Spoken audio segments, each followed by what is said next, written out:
আসসালামু আলাইকুম। প্রিয় দর্শক, আমার ধারণা আমার মতো আপনাদেরও আজকে দুপুর থেকে মনটা বেশ খারাপ। খারাপের কারণে আজকে আপনারা জানেন দুপুরে 2টোর দিকে বিমানবন্দরের কার্গো ভিলেজে আগুন লেগেছে। মানে কার্গো ভিলেজ মানে যেখানে আমদানি করা পণ্যগুলি, আমদানি যে বিভিন্ন দেশ থেকে যারা পণ্য আমদানি করেন সেই আমদানিগুলো শুল্ক ছাড় করার আগে যেখানে রাখা হয়, সেখানে অনেক মূল্যবান পণ্য সেখানে রাখা হয়।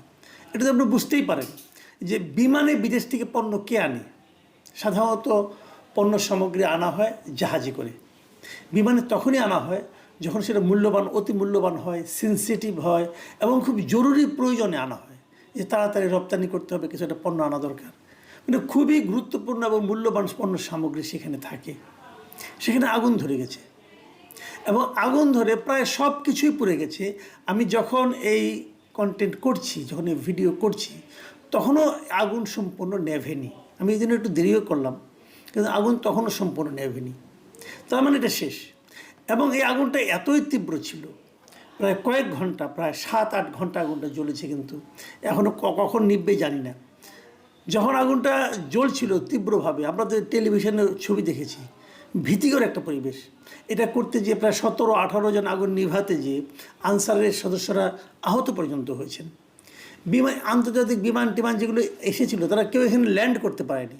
সবাই কেউ সিলেটে চলে গেছে, কোনো বিমান চট্টগ্রামে ল্যান্ড করেছে, আবার কোনো বিমান কলকাতা চলে গিয়েছে।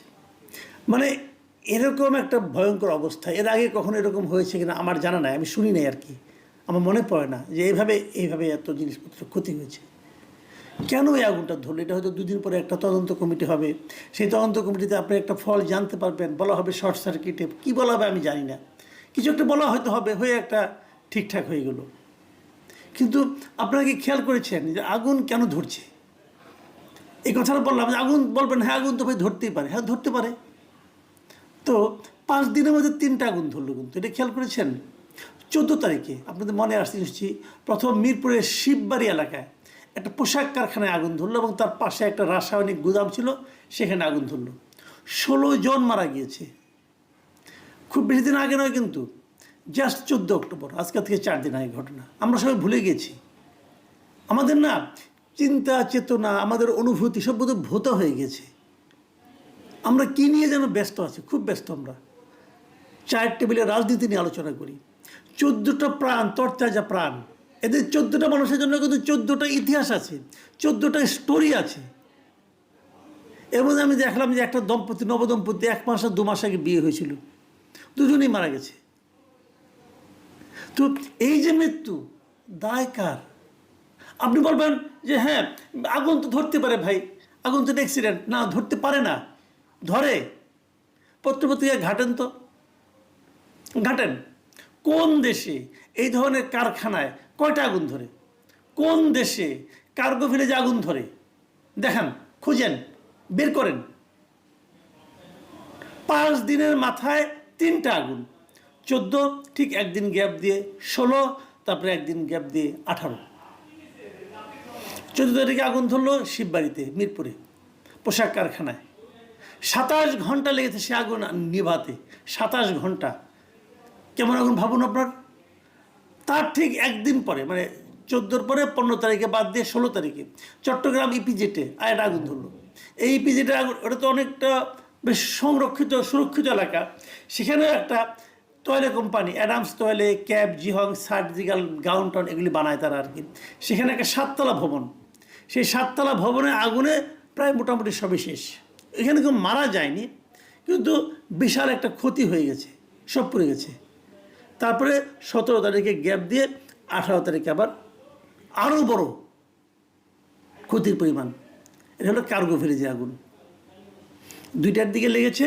আমি যখন আজকে 9:30টার সময় রেকর্ডিং করছি, তখনও আগুন জ্বলছিল, নিয়ন্ত্রণে এসেছে, এখন জ্বলছিল, কিন্তু যা ক্ষতি যা হবার তা হয়ে গেছে। তো এখন এটাকে আপনি কী বলবেন? এটা কি কোনো ষড়যন্ত্র হতে পারে? আমি ওই আলোচনায় যাওয়ার আগে আমি 2টা পলিটিক্যাল বক্তব্য আপনাদেরকে পড়ে শোনাই। মির্জা ফখরুল ইসলাম আলমগীর, দেশে এখন এই মুহূর্তে সক্রিয় পলিটিক্যাল পার্টিগুলির মধ্যে সবচেয়ে বড় পার্টি। ফখরুল ইসলাম আলমগীর কী বলেছেন তিনি আজকে ঘটনাকে বলছেন যে এই গত কয়েকদিনের আগুন এবং আজকে শাহজালাল বিমানবন্দরের আগুন এটা নাকি একই সূত্রে গাঁথা। বুঝলেন, উনি বলছেন একই সূত্রে গাঁথা, মানে তাহলে মিরপুরের পোশাক কারখানা, চট্টগ্রাম ইপিজেডের পোশাক কারখানা এবং কার্গো ভিলেজ একই সূত্রে গাঁথা। সূত্রটা কোথায় উনি ক্লিয়ার করেন নাই, বাট সূত্রটা আমাদের জানতে হবে। উনি বলেছেন এসব ঘটনা পূর্ব পরিকল্পিত, তার মানে খুব প্ল্যান করে একই সূত্রের মাধ্যমে এই আগুনগুলি জ্বালানো হয়েছে। শুরু হলো ব্লেম গেম। আমি এটাকে ব্লেম গেম বলবো। আপনি কিভাবে জানলেন একই সূত্রে গাথা? আপনি কিভাবে জানলেন ওই 3টা আগুন একই লোকে লাগিয়েছে? যদি লাগায় তাহলে আপনার যে জানার যে সূত্রটা, সেটা দিয়ে আপনি সরকারকে হেল্প করুন।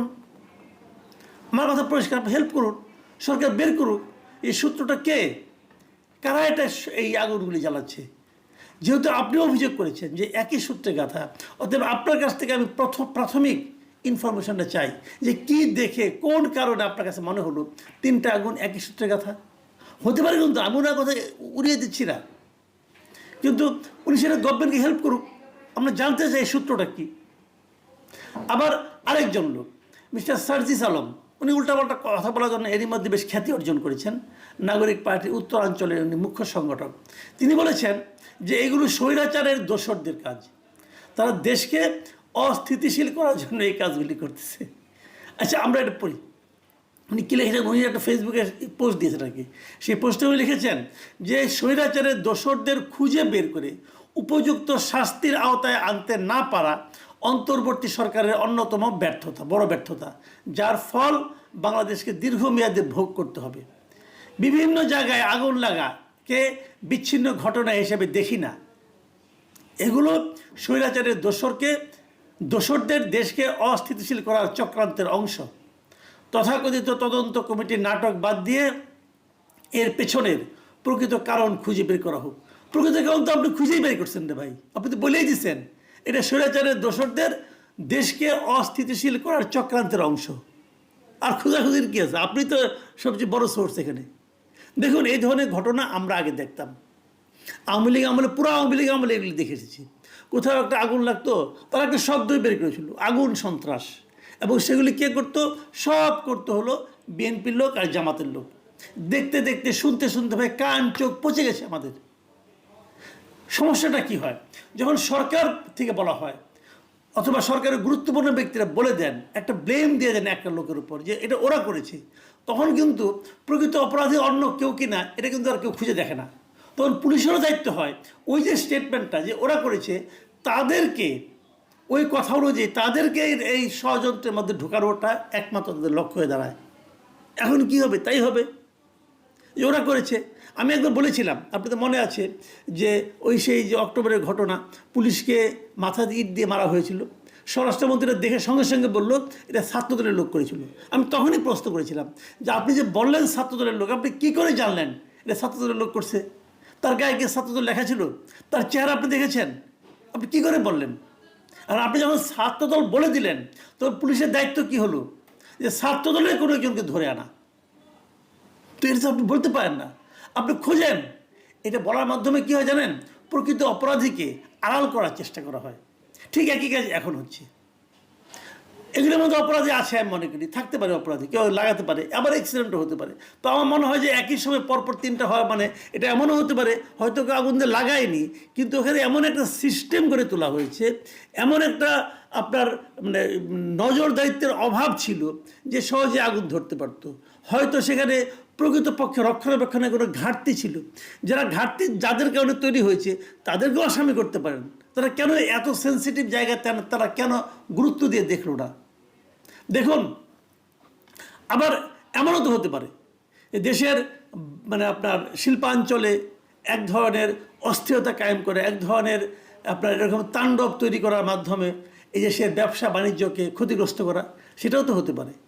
আমরা দেখেছি, কিন্তু আপনাদের মনে আছে কিনা জানি না, এ মাসেই এই অক্টোবরের 12 তারিখে বিজিএমইএ কিন্তু নিজেরা একটা প্রেস কনফারেন্স করেছিল, এবং সেই প্রেস কনফারেন্সে তারা বলেছিল, প্রেস ব্রিফিংয়ে তারা বলেছিল যে দেশে 1 বছরে মানে অক্টোবরে তো তার মানে গত অক্টোবর থেকে এই অক্টোবর পর্যন্ত এই সরকার আসার পর 1 বছরে 185টি তৈরি পোশাক কারখানা বন্ধ হয়ে গেছে। কারা আমলে বন্ধ হয়েছে?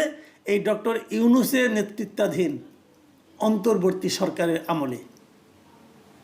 185টা। পৃথিবীতে আমার অনেক দেশ আছে যেখানে 185টা গার্মেন্ট ফ্যাক্টরিই নাই, আর আপনার এখানে 1 বছরে 185টা গার্মেন্ট ফ্যাক্টরি বন্ধ হয়ে গেছে। এগুলোতে লোকজন চাকরি করতো না? করতো। তো বন্ধ হয়ে গেলে তাদের কি হবে? তারা বেকার হয়ে যাবে। তারা বেকার হয়ে গেছে। কেন বেকার হয়েছে? সুশাসনের ধাক্কায়। আমরা তো ভেবেছিলাম ডক্টর ইউনূসের মতো লোক ক্ষমতায় আসবে, আন্তর্জাতিক খ্যাতিসম্পন্ন ব্যক্তি আসবে, সারা দুনিয়াতে আমাদের ব্যবসা বাণিজ্য একদম রমরমা হয়ে যাবে, খালি ডলার আসবে, ইউরো আসবে, পাউন্ড আসবে। এখন হলো কি, রপ্তানি কমে গেছে এই 1 বছরে 5 থেকে 6%। যে শিল্পটার উপর আমরা সবচেয়ে বেশি নির্ভর করি, 1 বছরে তার ইনকাম, আগে যা রপ্তানি করতো, রপ্তানির মাধ্যমে তো ইনকামটা হয়, আগে যা রপ্তানি করতো তার থেকে 5 থেকে 6% রপ্তানি কমে গেছে। রপ্তানি কমে গেছে মানে বৈদেশিক মুদ্রা আয় বন্ধ হয়ে গেছে। আর এর কারণে এই যে বন্ধ হয়ে গেছে যে এতগুলি পোশাক কারখানা, এর জন্য হাজার হাজার শ্রমিক বেকার হয়ে গেছে এই সরকারের আমলে। আর এখন যখন পোশাক কারখানা, 2টা পোশাক কারখানা আগুন ধরলো, এর নেতিবাচক প্রভাব পড়বে না? পড়বে তো। আমাদের অর্ডার কমে যাবে না? কমবে। তার মানে আগামী বছর হিসাব দেখবেন আরও ভয়ঙ্কর অবস্থা। এবং তার পাশাপাশি এই যে কার্গো ভিলেজে যখন আগুন হয়, তখন এটার মধ্যে মানুষের, যারা নাকি আমাদের এখান থেকে অনেক কিছু নেয়, আমাদের এখান থেকে আমরা যাদের কাছে রপ্তানি করতে পারি, তাদের কিন্তু আমাদের উপর আস্থা কমে যাবে। সবগুলি মিলে ক্ষতি হবে কার? দেশের ব্যবসা বাণিজ্যের। তো যদি আমি এখানে একটা সূত্র খুঁজি যে 5 দিন ধরে আগুন ধরছে, তার আগে কি ধরেছিল, তাহলে কি আমি বলবো সুপরিকল্পিতভাবে এদেশের অর্থনীতিকে পঙ্গু করে দেওয়ার একটা প্রচেষ্টা চলছে? প্রিয় দর্শক, আপনারা হয়তো বলবেন যে অনেক বড় অভিযোগ করে ফেললাম। হ্যাঁ, ছোট মুখে অনেক বড়ই অভিযোগ করে ফেললাম, কিন্তু অভিযোগটা নিয়ে নিজেরাও একবার একটু চিন্তা করে দেখেন। প্রিয় দর্শক, এখন এই পর্যন্তই। আল্লাহ হাফিজ।